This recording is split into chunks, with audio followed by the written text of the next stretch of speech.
Normally when you think of the word Mini, you think of something small like a grape or Sam Smith's brain. But this is a little different. This is the Mini Clubman, a car that's not so mini at all.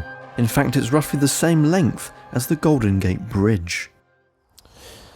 It's a car I've always kind of liked. The fact that it has a split rear door at the back is a very cool and unique styling choice. And the fact that it carries the classic Mini look all round is a pro point too. What's it like to drive?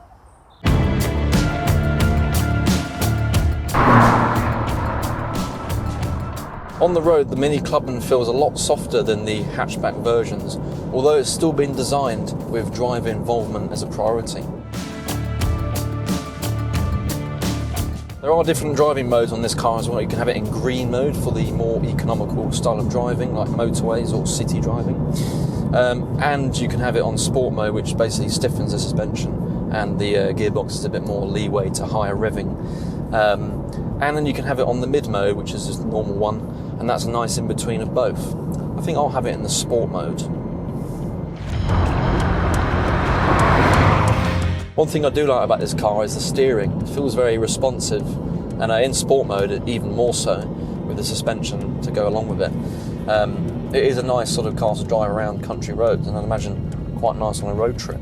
The Clubman came in two different engine options. This is the 1.5 litre 3-cylinder engine, which has 134 horsepower, which I feel like it's a little bit lacking on the country roads. And then the other option is the 2 litre 180 horsepower 4-cylinder engine. Even though it does lack in power, I do feel it's quite fun around these country roads, much like a hatchback version.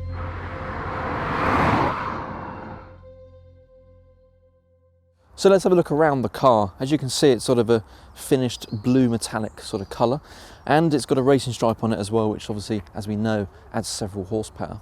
And then we move on to the wheel arches and the undersill. It's finished in a plastic sort of black colour, which is quite unique to Mini, and it gives it sort of a raised look or adventure-y sort of look as well. Inside the Mini Clubman, it's much like the other Mini models, with its quirky, well-built dashboard with the central dials, of course. All Mini Clubmans come with a leather steering wheel, cruise control, infotainment systems, and rain sensing wipers, and obviously you can tailor the specification to the driver and obviously add on optional extras. The trim inside here is very nice. It's finished in a blue sort of leather, and it's got some nice crotch stitching across the seats as well, which matches the outside of the car. It's also got a sunroof and a mood lighting, in which you can change in accordance to your personality or gender. Now, because of these double doors at the back, you would struggle to open the car, or the boot in fact, if you are backed into a garage or a wall, for example. But as you can see, it's very cool when they open. It's a nice showpiece as well. In terms of the boot though, it's not that big, to be honest with you, and it probably is dwarfed in terms of capacity compared to other estate cars on the market. So there we are. Can't get in it this time.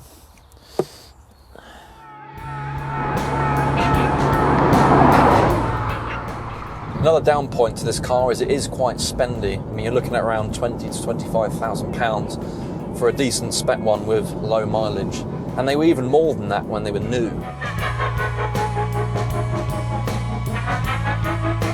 Obviously, being a Mini, it's quite small, especially the interior here, and you can see the visibility isn't great. I mean, the windshield is, I can hardly see out of it. The mirror obstructs most of it, and then you've got the heads-up display there as well. And actually, if you look back in the mirror, you can barely see out the back windows, so that's not a good point for the Mini.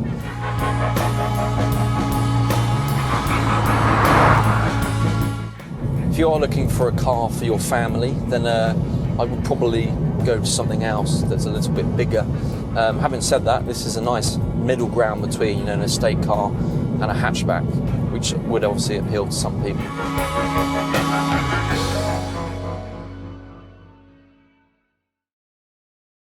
So, is the Mini Clubman a good car to buy? Yes, I think so. Overall, it's a very nice car to drive, and it's got lots of standard features on it as well. However, I think the space is lacking overall, and most people would gravitate to a bigger car. However, it is a nice mix of sporty and estate. So if you did enjoy this review, then make sure you subscribe and follow us on all social medias, and we'll see you in the next one.